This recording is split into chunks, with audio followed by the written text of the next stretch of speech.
होता है। कहते हैं साध मिले साड़ी शादी होंदी, साध मिले साड़ा शादी होंदी, और विछड़ जा दिलगिरी वे, अखदे नानक सुनो जहाना मुश्किल हाल फकीरी वे।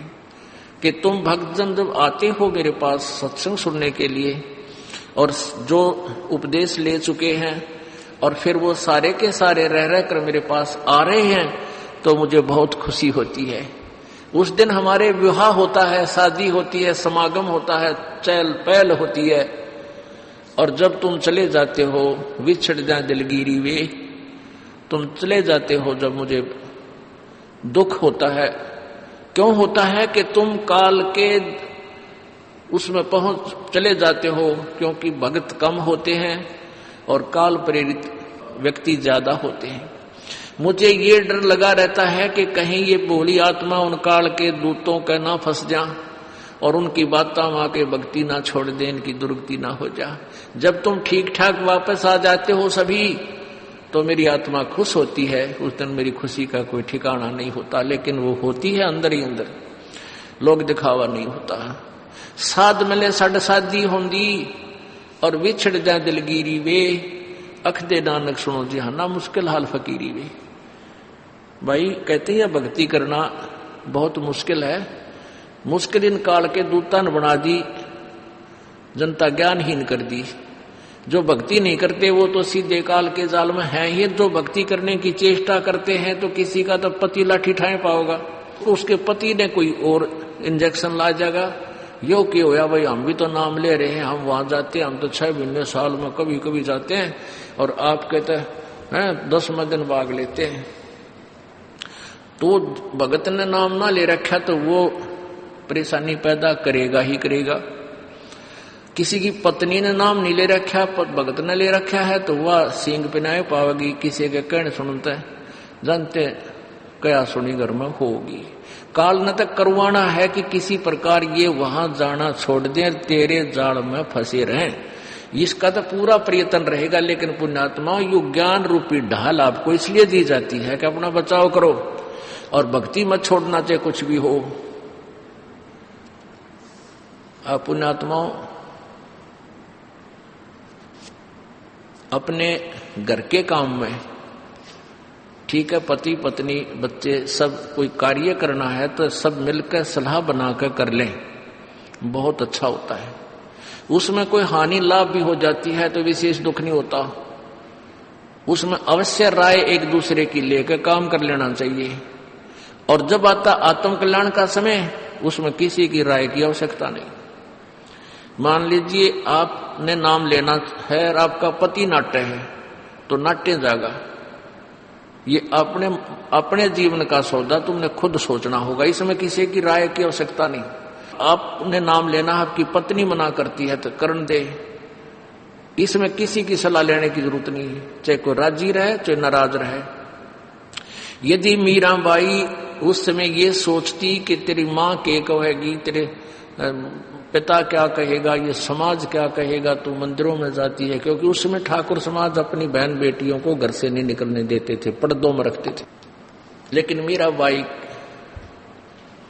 बालक नहीं रही थी, समझदार थी, और उसको पता था कि आज तो मैं लोक लाज कर मैं आकर भक्ति नहीं करूंगी और फिर कुतिया बनकर बाजार में हांडूंगी, कोई मेरी इज्जत का रक्षक नहीं मिलेगा। तो ये ज्ञान से ही ऐसी दृढ़ता आती है। संघर्ष किया और सफल हुई, क्योंकि मालिक के नाम पर जो संघर्ष करते हैं, सच्चे दिल से, हृदय से, उनकी परमात्मा मदद किया करता है। ये पिछले इतिहास देख लो, क्या बताते हैं। मात पिता सुत स्त्री,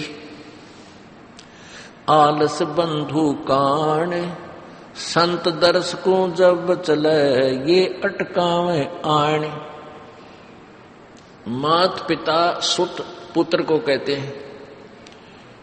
स्त्री, जैसे कोई बालक हैं 15, 16, 10 वर्ष के, वो माता पिता के अधीन होते हैं।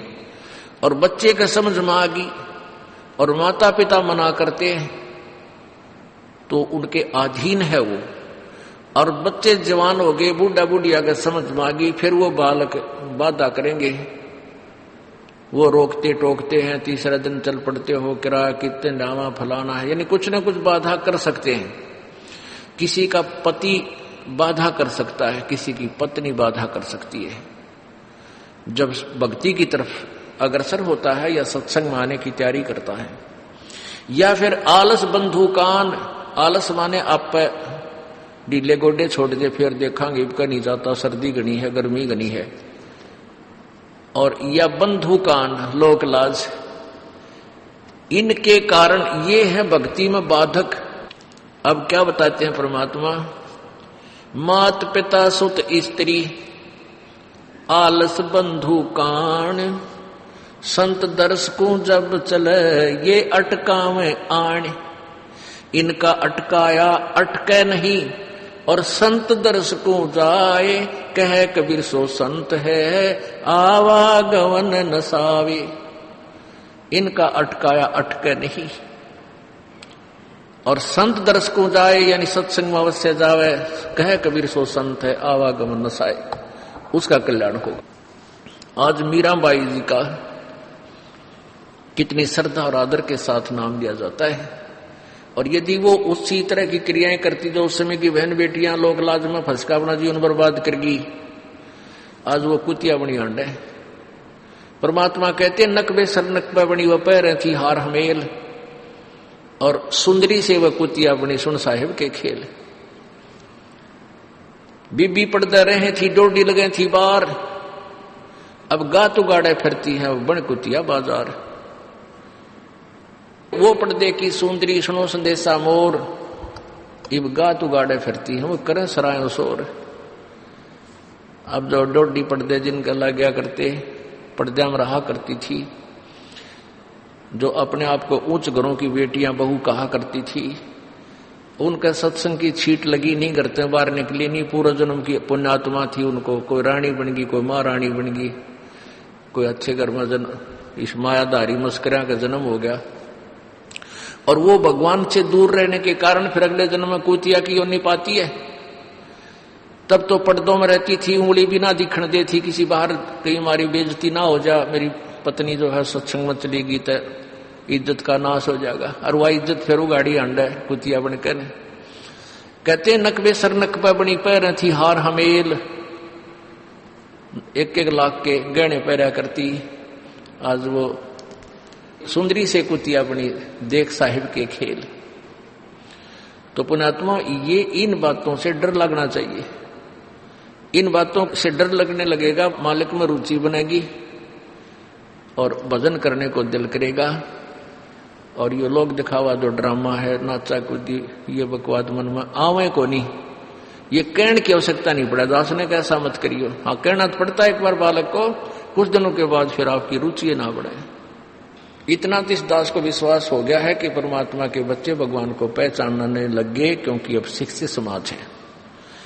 आपको नाम दिया जाता है, नाम देने से पहले सब नियमों से परिचित कराया जाता है, और हमने ये पुस्तक बनाई है भक्ति सौदागर को संदेश। इसके प्रथम अध्याय में ही हमने नियमों का पूरा विस्तार से विवरण दिया है कि कोई भी पुण्यात्मा इस आश्रम की तरफ आएगा तो पहले तैयार होकर आवे। पहले क्या होता था कि भक्तजन समझाते थे नाम ले लो तुम्हारा कल्याण हो जाएगा, बड़े सुख होते हैं, यहाँ आ जाते थे उपदेश लेने, और यहाँ आकर के हम फिर उनको लिस्ट दिखाते थे ये नियम निभाने हैं, तो बात जाते थे कि नहीं हमारा भी ये नियम नहीं नंबर, क्योंकि वो उल्टे रंग में रंगे हुए वो सारे। तो अब उनको पहले ये लिख कर दे दिया कि तुम तैयार होकर आ जाना, तुम्हारा मन मानने तो आना, क्योंकि कल्याण होगा इस मर्यादा में रहने से। तो अब ये दास देख रहा है कि अब कितना डर लगता है बहन बेटी भाइयों को, बच्चों को। अब वो कहीं, क्योंकि समाज हमारा जो है सारा का सारा समाज काल प्रेरित है, उन्हीं क्रियाओं को कर रहा है जो ना करने वाली होती हैं। और हमारा भक्त एक घर में एक व्यक्ति ने नाम ले लिया और 5-6 व्यक्ति वो सारे शास्त्र विरुद्ध साधक हैं, तो उनके साथ संघर्ष बनता है बेचारे का जा करके। फिर भी वो इतना दृढ़ है, डरता है, आकर पूछता है जी मेरे पे ऐसी गलती होगी, मेरा नाम तो खंड नहीं हो गया, आगे से नहीं करूंगा। तो कहने का भाव ये है कि पहचानने लग गए तुम परमात्मा को और संघर्ष करना सीख गए, आप सफल होगे, देख लेना एक दिन। ये नाखून पॉलिश लगाते हैं, ओठों पर इसी बूंदी शक्ल बना लेते हैं, लाल वो लगा कर लिपस्टिक, इतना बेहुदी शक्ल बन जाती है। कहते हैं अब ऐसी मर्यादा बन गई, बहन बेटियां कहते हैं कि हम ऑफिस में जाते हैं तो ये लिपस्टिक वगैरह नहीं लगाते, नेल पेंट नहीं लगाते, तो क्या कहते हैं उस दूसरे कि तुम्हारे घर में कोई मर गया क्या? अरे थारा गजब है, ये बकवाद करने तो सारे जी जाओगे तुम, अकल खत्म होगी। यानी एक मर्यादा बन गई, जो ऐसे उल्टे काम ना करे उसने हे समझन लागे। निरंजन धन तेरा दरबार जहां तनिक नहीं न्याय विचार, सारे उल्टे काम में राजी रहे। लेकिन हमारी बेटियां अब संघर्ष करती हैं कि हाँ उनको ज्ञान हो गया, वो तो बालक हैं, कुछ भी कह सकती हैं। तो अब हम सबको बताते हैं ये ऐसा नहीं करना, क्योंकि पहले हमारा ज्ञान गांव में ज्यादा चला था। इस दास ने गांव गांव में जाकर प्रचार किया, तो वहां तो ये था को ना लिपस्टिक का फंड था, ना कोई नाखून पॉलिश लाया करती, मेहंदी मुंदी ला लेती, त्योहार हो गई भी मना कर दिया हमने, समझा दिया कि इसका कोई फायदा नहीं है, अपना भक्ति करो। तो वो तो सब एक साधारण सी बात ही छोड़ छाड़ दी। ये शहरों में फैल गया परमात्मा का जो ज्ञान है। अब शहरों से जो बेटियां आती हैं वो सारे तो नाखुना निशी बुरे हालत सनाए पाऊंगी, और इधर बिहार में तो और बेगन हो रहा कति बुढ़ी बालक सारे लाल ये नाखुना न कति जो कुसुती तरह पेंट करके लाऊंगी नो चमकान दे। अब इनको समझाना पड़ता है कि ये नहीं करोगे तो मान जाते हैं कि नहीं आगे नहीं करेंगे हम, तो इनकी आवश्यकता भी क्या है? भगवान ने जो कितने सुंदर नाखून पहले बना कर दे रखे, इन पर क्या फायदा और बकवाद करने की? तो मालिक ने जो अंग दे रखे हैं वो बहुत अच्छे बना कर दे रखे हैं, इसमें हमको फेरबदल करें, ये हमारी वो लोग दिखावा मेकअप है, इसकी हमें आवश्यकता नहीं। अब तो हम आपको बता रहे हैं, समझा रहे हैं पहली बार, फिर आप पे सियाने हो जाओगे, आपकी अब पर रुचि ना करे। जैसे नानक साहब कहते हैं, ना जाने काल की कर डारे किस विध डल जा पासा वे, जिना के सरते मौत खड़क दी उन्होंने के डांसा वे। अब प्रसंग था कि साध मिले साड़ी शादी होंगी और विछड़ जा दिलगिरी वे, अख दे नानक सुनो जहाना ये मुश्किल हाल फकीरी वे।